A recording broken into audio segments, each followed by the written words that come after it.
Mechanism action तुमको भी दिक्कत देते हैं क्या?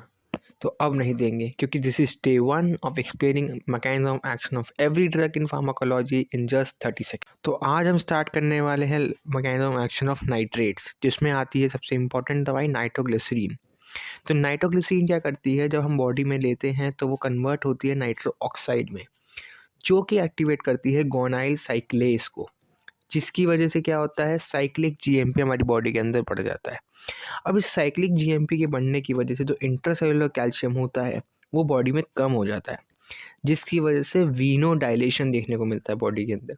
अब ये वीनो डायलेशन क्या करता है, वीनस रिटर्न ऑफ हार्ट को कम कर देता है, जिसकी वजह से मायोकार्डियल ऑक्सीजन की डिमांड कम हो जाती है, कोरोनरी आर्टरी का रिलैक्सेशन हो जाता है, और एंजाइना के जो भी सिम्टम्स होते हैं वो कम हो जाते हैं। तो हमको ये याद रखना है कि नाइट्रेट जो होती है कन्वर्ट होती है नाइट्रिक ऑक्साइड में, जिसकी वजह से इंक्रीज होता है सीजीएमपी, जिसकी वजह से मेन क्या होता है, वीनोडाइलेशन होता है, जिसकी वजह से पीलोड कम होता है, ऑक्सीजन डिमांड कम होती है और एंजाइना के सिम्टम से रिलीफ मिलता है। रील को सेव कर लेना, मेडिकोमेट को फॉलो कर लेना, क्योंकि डे 2 में अगली ड्रग आने वाली है। और अगर इसके नोट्स चाहिए तो कमेंट कर देना नोट्स, मैं तुम्हारे पीडीएफ डायरेक्टली डीएम में भेज दूँगा।